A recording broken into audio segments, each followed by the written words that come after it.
It's Monday, January 21st. As defining images go, this one may well tell the story of the 2019 parliamentary election. 24 leaders from across states locked arms at the United India rally in Kolkata, vowing to be the credible alternative to the BJP. और आने वाला दिन में तो बोलना है कि मोदी बाबू का सरकार को एक्सपायरी डेट हो गया है. But will they be in lockstep? The argument often used to dissuade voters from opting for pre-poll multi-party coalitions is that it's opportunism and will result in political instability. Former Prime Minister H.D. Deve Gowda addressed that issue. The time is very short. Hardly about 2 months is there. Now the only issue is how all of us are going to come together. What is our policy and program? I appeal to all the senior leaders, come together, at least a small group of experts, to prepare our manifesto, to prepare how best we are going to govern.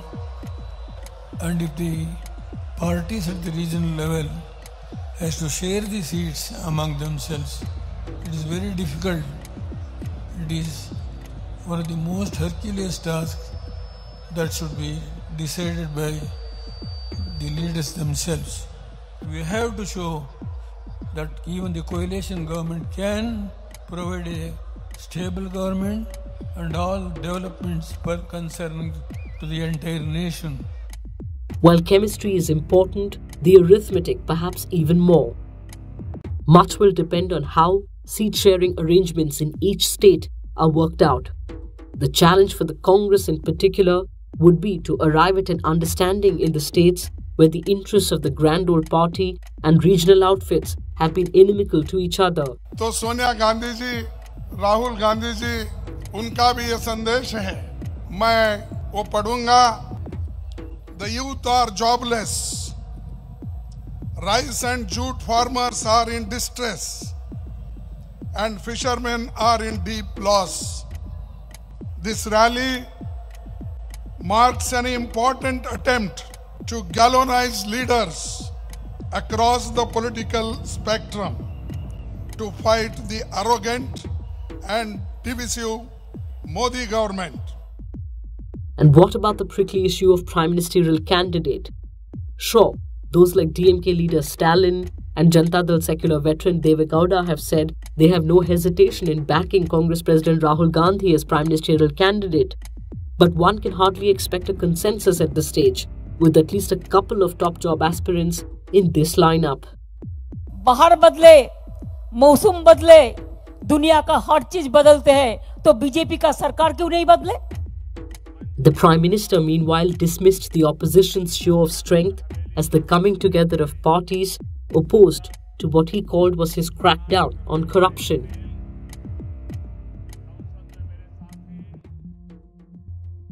The BJP is yet to comment on its Uttar Pradesh legislator Sadhana Singh's offensive remarks about BSP chief Mayawati. Sadhana Singh, the BJP's Mughal Sarai MLA, reacting to the recently finalized alliance between Mayawati's Bahujan Samaj Party and Samajwadi Party for the Lok Sabha poll said, quote, Mayawati is worse than a eunuch. In an apparent reference to what is known as the guest house episode, Singh said she has no sense of self-respect. She was almost molested earlier, yet sold her dignity for the sake of power.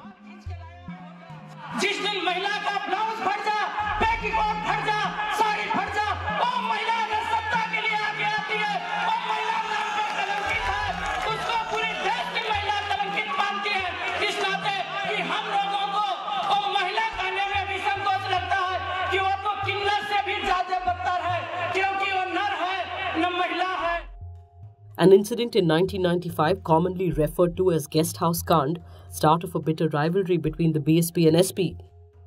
After the Bahujan Samaj Party had pulled support from the government, an angry mob of alleged SP supporters gathered at the state guest house where Mayawati and a few other BSP leaders were holed up, The mob allegedly hurled casteist abuses at her and by some accounts even attempted to assault her.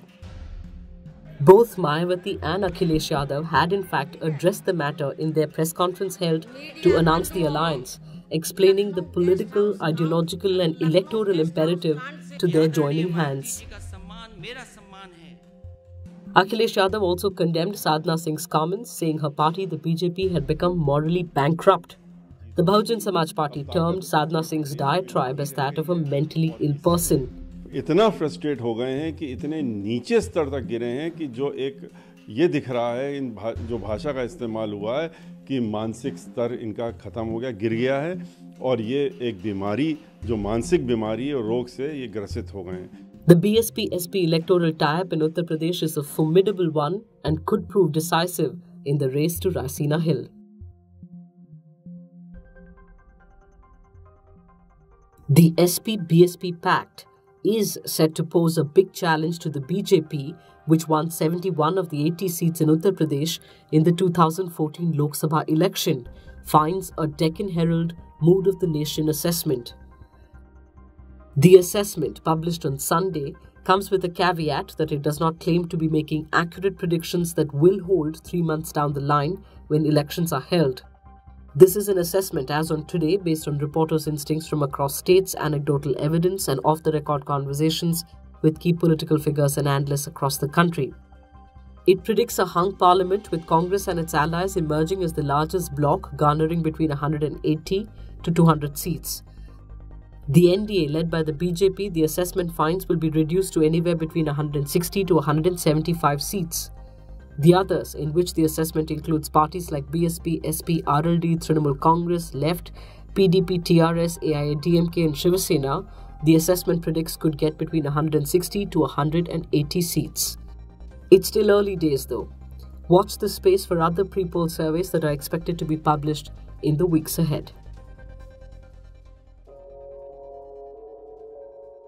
A Delhi court has refused to take cognizance of the charge sheet in the sedition case against JNU Students' Union leader Kanojia Kumar and others, citing the absence of approval from the competent authority. The court said, in a charge sheet with such serious allegations, the prosecution has not bothered to file the requisite sanction, and as such, the charge sheet at this stage is not complete. Why have you not taken the approval of the competent authority or the government? Don't you have a legal cell to advise you in such cases? Unless you have sanctioned, this court will not take cognizance of the charge sheet. The draconian Section 124A of the Indian Penal Code, better known as the Sedition Law, puts the shackles on the constitutionally guaranteed right to free speech. Remember, the Supreme Court has over time imposed restrictions on the use of the law, but the restrictive judicial interpretation of Section 124A has not proven to be a strong enough safeguard against the section's misuse. As exemplified in the case of Kanojia Kumar, the Delhi police, which took nearly 3 years to file the charge sheet, did not even adhere to getting the requisite approval before filing the charge sheet. Way back in 1962, the Supreme Court had in Kedarnath Singh vs. State of Bihar held that Section 124A is applicable only when there is violence or incitement to violence in the alleged act of sedition. This has been reiterated most recently by the top court in 2016. But cases continue to be filed in contravention of the Supreme Court ruling. In fact, a perusal of National Crime Records Bureau data shows that in cases of sedition, the police take very long to file a charge sheet, and the conviction rate in cases that do go to court are abysmally low. Senior lawyers have said the idea behind filing a case under the section is mostly harassment, and the more time the case takes to reach the courts, the greater the scope for authorities to harass the accused. What happens to individuals charged with sedition even as they await the filing of charge sheets and indeed the trial? Their passports are impounded, they are barred from government jobs and have to be present in court at all times as and when required. Then there's of course the legal fees incurred in defending oneself. Meanwhile, in the case of Kanojia Kumar, the Delhi police will now have to secure sanction from the Arvind Kejriwal government. it is important to note here that a magisterial inquiry ordered by the Kejriwal government in 2016 had found no evidence against the accused and concluded that some of the videos of the alleged incident on the JNU campus were in fact doctored. And finally, he may be the defending champion, the winner of 6 titles here, and arguably the greatest ever, but there is evidently no getting past security at the entrance to the Players' Lounge at the Australian Open without proper ID, even for Roger Federer. The Swiss legend, though, barely reacted to being stopped.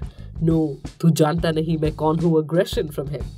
Federer instead waited patiently for his coach, who was carrying his accreditation, to show up. On that note, you have yourselves a good start to the week. See you tomorrow. Love your morning fix? Help support our journalism. Subscribe to Scroll Plus using the link in the description.